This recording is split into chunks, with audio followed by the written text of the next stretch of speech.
Assalamualaikum warahmatullahi wabarakatuh. Alhamdulillah. Wassalatu wassalamu ala rasulillah wa ala alihi wa sahbihi wa mawala. Saudara-saudariku sekalian yang dimuliakan Allah subhanahu wa ta'ala. Ciri-ciri orang terkena jin, sihir, pengendali pikiran, dan sukma.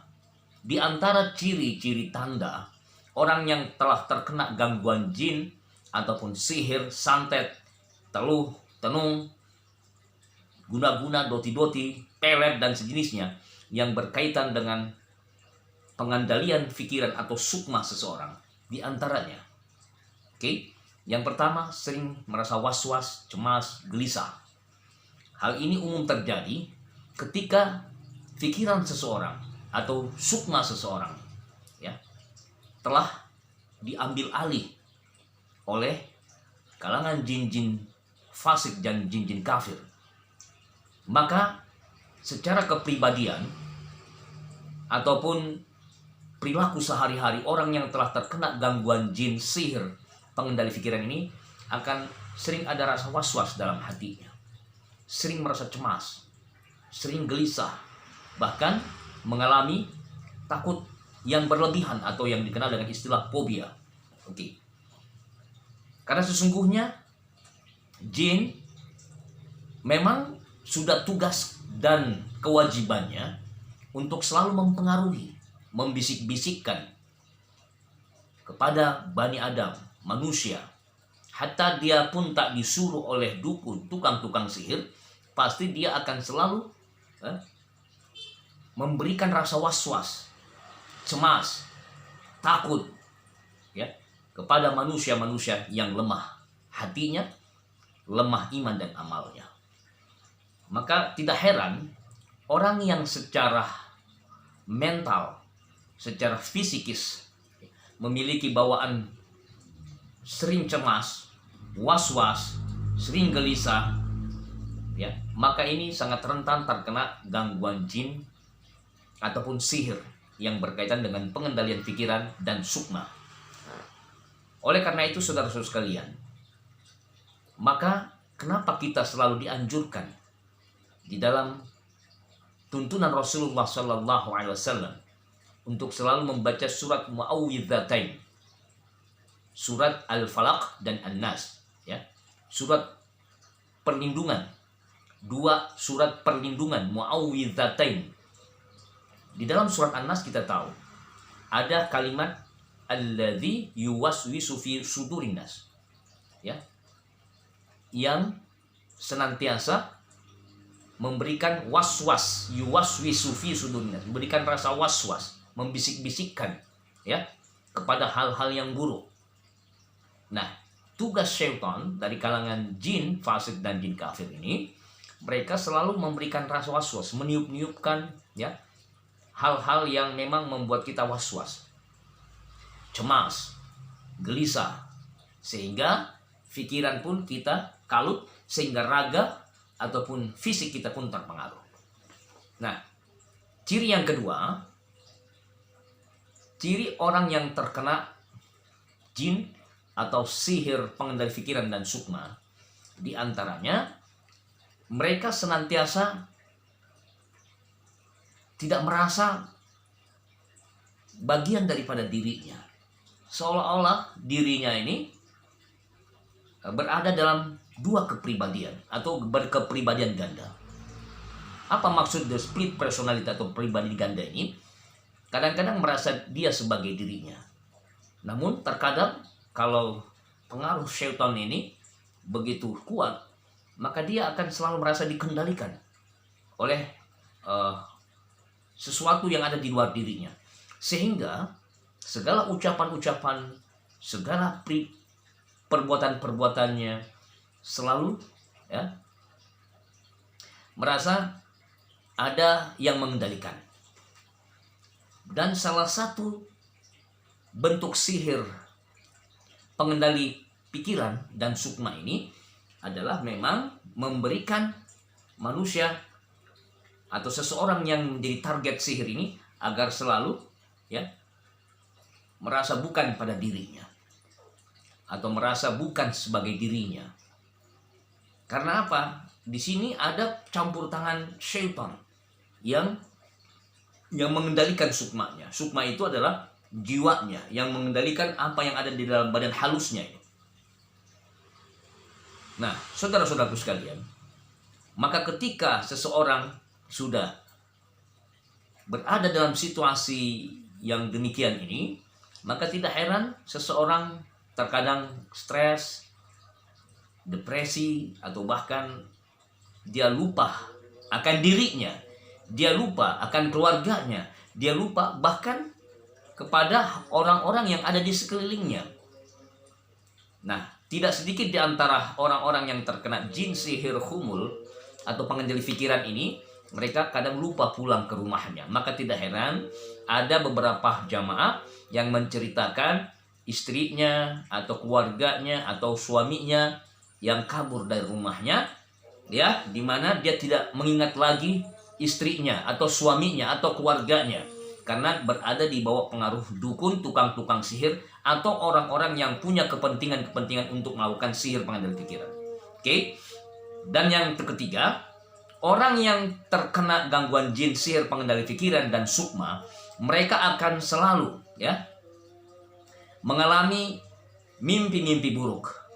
Mimpi diserang makhluk yang menyeramkan, dikejar-kejar binatang buas, mimpi jatuh dari ketinggian, selalu mimpi berada di dalam satu tempat yang menyeramkan, ya, atau di tempat yang aneh dan merasa ketakutan, merasa merinding dan merasa dia di bawah teror, ya, ketika dia berada dalam mimpi. Oke. Yang keempat, ciri tanda orang yang terkena gangguan jin, sihir pengendali pikiran dan sukma, maka dia akan selalu merasa sakit pada bagian fisiknya, khususnya bagian kepalanya. Orang yang terkena sihir pengendali pikiran, maka salah satu portal tempat masuknya jin sihir ini adalah bagian tengkuk. Dia akan suka sakit bagian tengkuk berat, bagian pundak, dan bagian kepala tengah atau bagian area kepala, ya.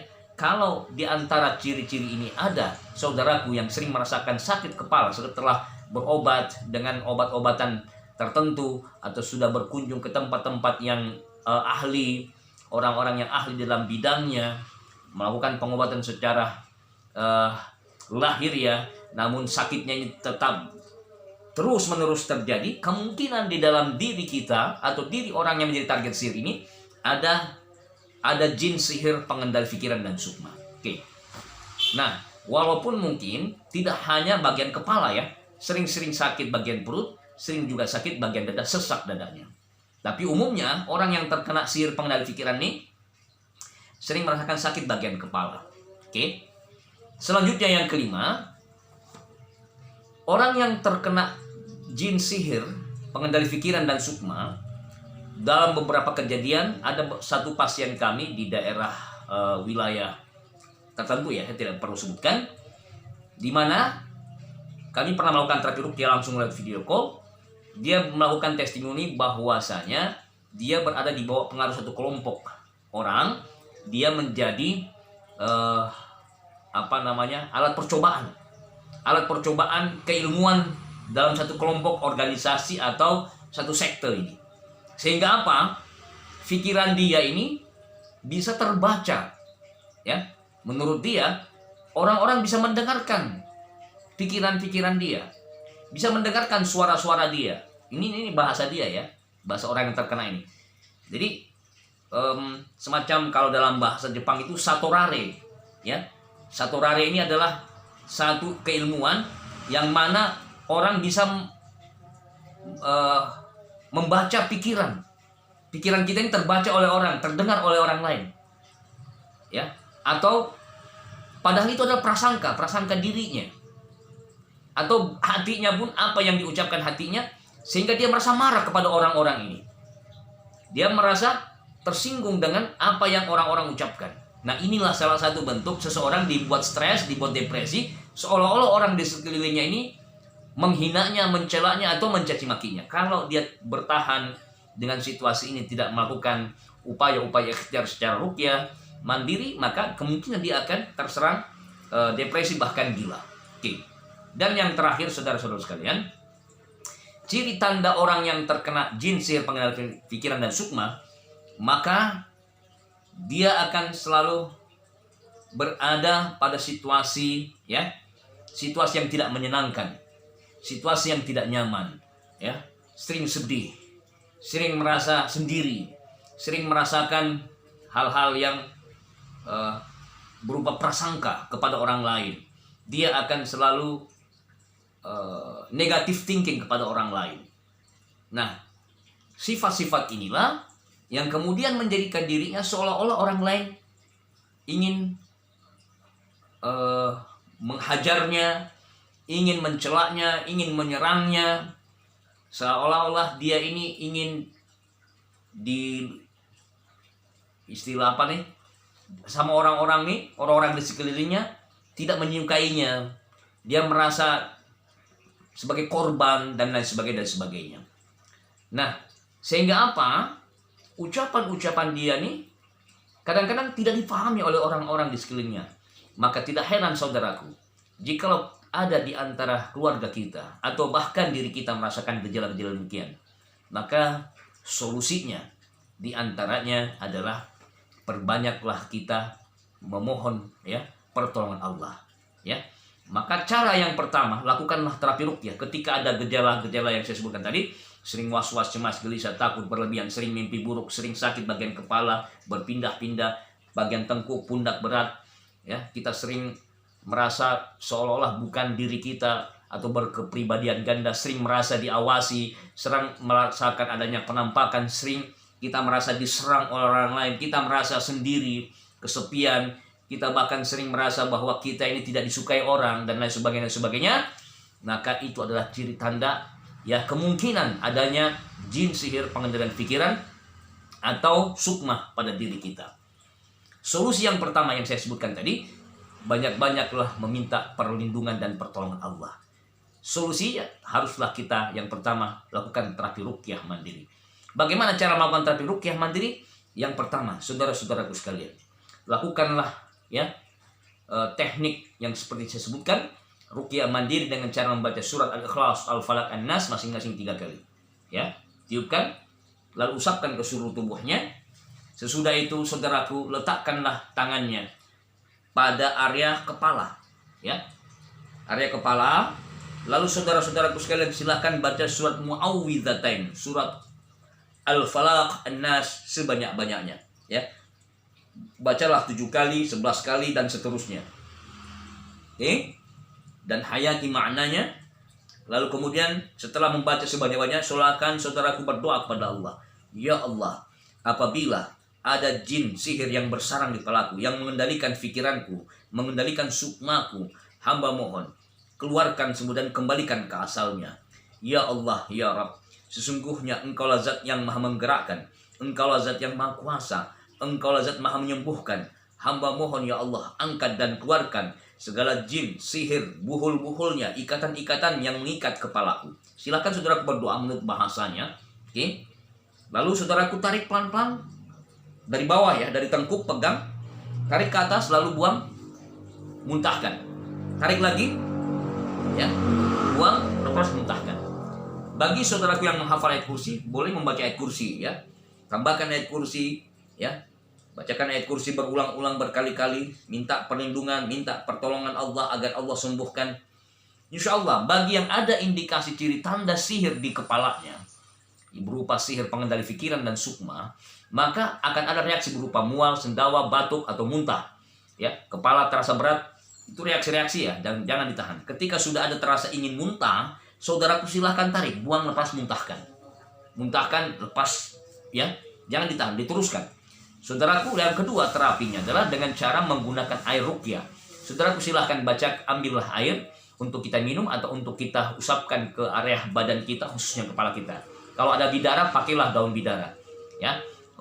Kalau tidak ada, silahkan pakai yang lainnya. Cukup air juga boleh. Lalu saudaraku usap-usapkan, bacakan tadi air yang ada di air yang akan kita minum dan di baskom ini, surat Al-Ikhlas, Al-Falaq, An-Nas, Al-Fatihah masing-masing 7 kali, ditambah ayat kursi 7 kali, tiupkan. Setiap 1 kali baca, tiupkan, lalu berdoa. Ya Allah, apabila ada jin sihir yang mengikat di kepalaku, yang mengendalikan pikiranku, mengendalikan sukmaku, hamba mohon, hancurkan mereka dan jangan biarkan tersisa sedikit pun. Lalu untuk yang diminum, silahkan minum. Lalu untuk yang digosokkan, yang diusapkan kepala, silakan disiramkan, direnjis ya, diseram. Lalu seperti kita keramas ya, rambut-rambut digini-gini kan ya. Nah, lakukan teknik ini berkali-kali. Meremas ya, keramas, seperti keramas. Bacalah surat Al-Ikhlas, Al-Falaq, An-Nas, terus sampai terasa benar-benar enteng kepala kita. Nah, bagi saudaraku yang ada ciri yang tadi, insya Allah akan ada terasa keluar ya, dan lebih enak, lebih nyaman, kepala kita lebih ringan insya Allah. Nah, setelah melakukan keramas, tarik lagi ke bawah wajahnya, buang, lepas, muntahkan. Oke, itulah tips-tips dari kami. Mudah-mudahan dengan menggunakan metode wasilah ruqyah ini dan keterangan-keterangan yang disampaikan bermanfaat bagi kita semua ya, dan mudah-mudahan Allah memberikan kebaikan dan kesembuhan pada kita. Terima kasih, jazakumullah khairan katsira. Wassallallahu ala nabiyina Muhammad wa ala alihi washabihi ajma'in. Warzuqna kamal taba'atullahi wa batina ya arhamar rahimin. Assalamualaikum warahmatullahi wabarakatuh.